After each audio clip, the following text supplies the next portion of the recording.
This is DaviD TaL. This is a Balagan connection. And this is going to be our Hanukkah update. You can see the Hanukkah over here. Today we're going to be talking about the war in Gaza, what's actually going on the ground. We'll be talking about the war outside and connecting what's going on in the rest of the Middle East.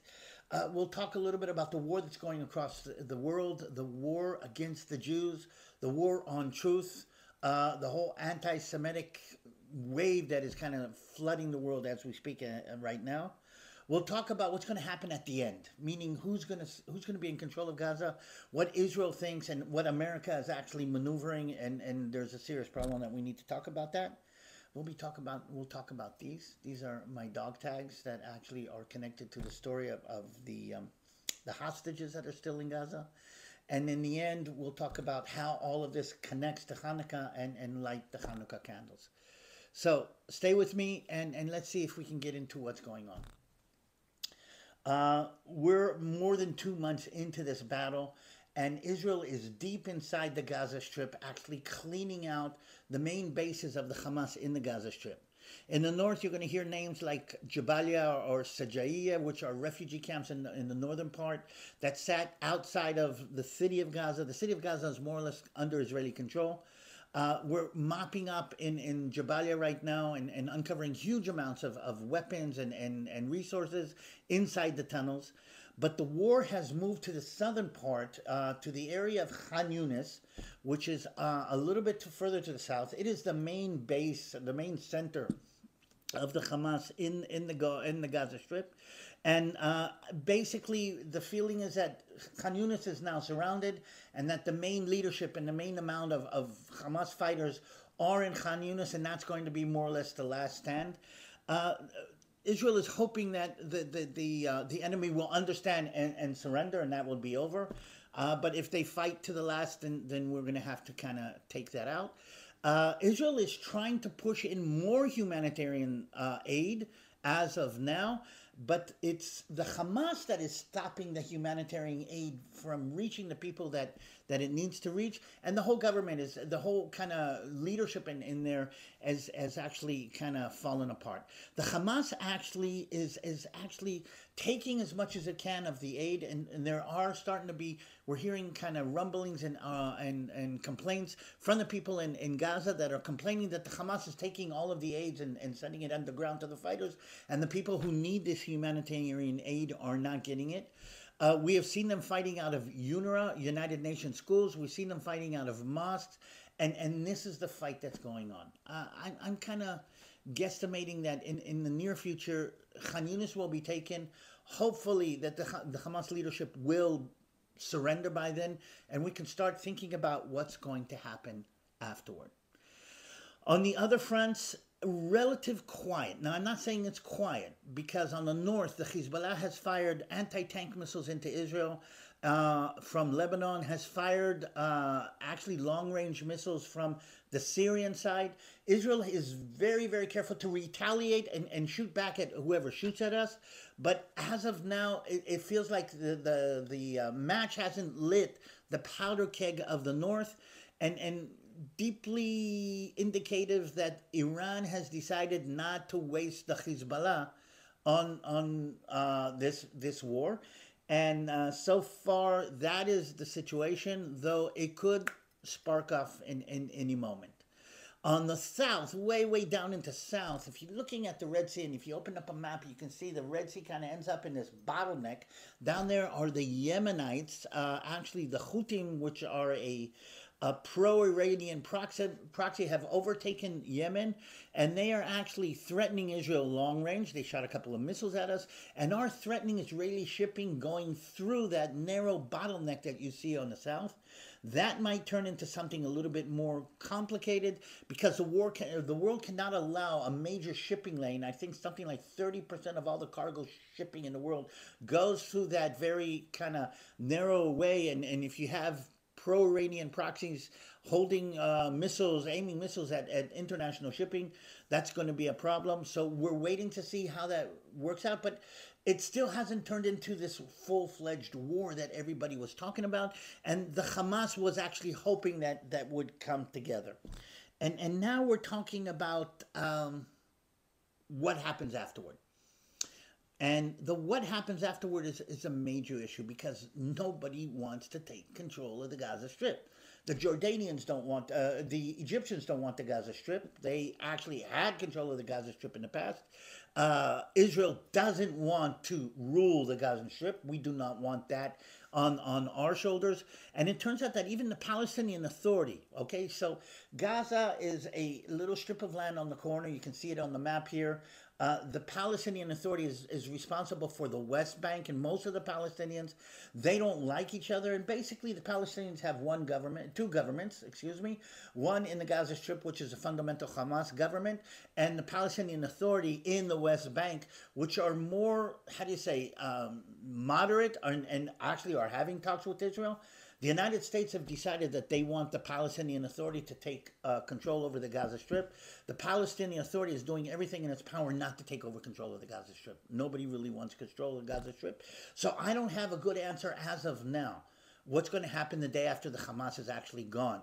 I know that a lot of countries are going to pour in money and support, but who's going to actually rule? And everybody who has ruled the Gaza Strip in the past has suffered terribly. And again, it's part of the problem that is deeper than just what's going to happen now. And I'm not forgetting, there are 137 hostages still stuck in the Gaza Strip. 137, some of them still children, women, men, soldiers, still stuck in the Gaza Strip. I don't know if you saw Elon Musk wearing a dog tag like this. This is my dog tag. That actually says, bring the hostages home now, and I will be wearing this until the hostages come home.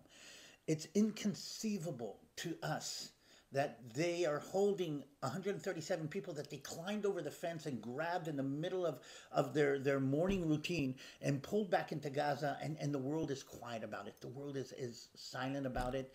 The world not only is silent, but I'm hearing more and more sounds calling for genocide of the Jewish people, and praising these Hamas terrorists who took these, and those hostages are there, and everybody's talking about humanitarian aid for the Palestinians. Nobody's talking about bring the Red Cross. Nobody's seen them. Nobody's talked to them. And the hostages that were released a couple of weeks ago with this whole pause and ceasefire and hostage release tell terrible stories of abuse that is inhumane in all the different ways. And those hostages are still there. So we need to bring them back. Now, Hamas has said that all the hostages will die in Gaza unless Israel surrenders. And I think Israel has realized that this is part of the problem. So right now, all the pressure is being put on finishing what needs to be done in Gaza. But the world is standing up and trying to get us to stop. Now, I don't know if you understand. And just so we understand, the call for a ceasefire is a call for Hamas to win. Because if Hamas comes out of this at the end, standing up and saying, we have survived, then the situation will be terrible for all over the Middle East. It'll be terrible for Israel because they have said, we're going to do this again and again until you disappear, until you are dead, until we have ethnically cleansed you from this land. So they're saying they're going to do this again and again. And again, if the world stops Israel, if the United States of America stops Israel before the Hamas is over, basically they're handing over the victory to the Hamas and to every terrorist organization, be it whoever, whatever, and wherever in the world, that thinks that you can create the dynamic that you want by murdering innocent people. And more people are going to come out of the woodwork. So the Hamas needs to be done. Some kind of arrangement needs to be made, and those hostages need to be returned as soon as possible. And since it is Hanukkah, let's make one more connection. I mean, you've all heard of Hanukkah, and as far as most of you know, Hanukkah is candles. Hanukkah is latkes, which is, like fried potato patties, and it's a Jewish version of Christmas. Like, the Christians have a Christmas version of Christmas, and the Jews have a Jewish Christmas. But it is so much more. And a little bit of the backdrop, this is probably about 2,200 years ago. We're under the authority of one of the Greek empires. and they decide to do what so many have tried to do before and after, and that is for us to quit being who we are, to try to erase our identity and erase our connection to our land and our temple. And in this case, it was the Greeks who tried to desecrate the temple and outlaw being Jews. And there were Jews, by the way, that bought into this, and maybe that's another Balagan connection that I need to talk about. But basically, in a place called Modin, it's where I live right now, literally on a hill across the street from my mom's house, a group of people called the Maccabees stood up and said, no more. We are not going to allow ourselves to go off into the darkness like this. And they started off a rebellion against the Greek Empire. I mean, this is the empire that conquered the world under Alexander the Great. And they decided that we are not going to bow down to these foreign powers anymore. And as a result, we kicked the Greeks out. The Greeks had desecrated the temple. We put enough oil for one day in the menorah. This is a version of the menorah in the temple, and the menorah, the oil lasted for 8 days, and that's why we call it the celebration of light, the 8 days of Hanukkah, and each day we light another candle to indicate those 8 days, and more than anything, to indicate how the light banishes the darkness. And this time, I think, again, the light is going to banish the darkness. And so let's light the candles. In this case, we're going to light the candles like this. It's a kind of magic, I guess you can say this. And the traditional blessings go like this. ברוך אתה אדוני אלוהינו מלך העולם אשר קידשנו במצוותיו וציוונו להדליק נר של חנוכה. ברוך אתה אדוני אלוהינו מלך העולם שעשה ניסים לאבותינו בימים ההם בזמן הזה. ברוך אתה אדוני אלוהינו מלך העולם שהחיינו וקיימנו והגיענו לזמן הזה. Blessed are you, Lord of the universe, that has allowed us to come and to be joyous in this celebration today. This is DaviD TaL. This is a Balagan connection, banishing the darkness and lighting the light here. And we need you to pray for us. Pray for our soldiers. Pray for our hostages. Pray for our leaders who are making decisions. Pray for your leaders who are as mixed up as anything that I've ever seen before. Pray for me. I'm having a hard time being on this side and not being in my country fighting this war.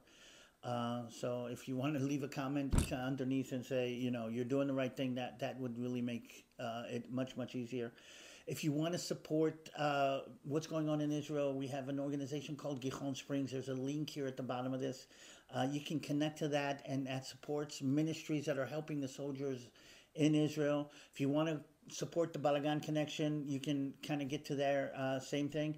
And we do need your hope. We do need your prayers, and we do need your help. And like we know, this is a Balagan connection for all of us. Hope to see you soon.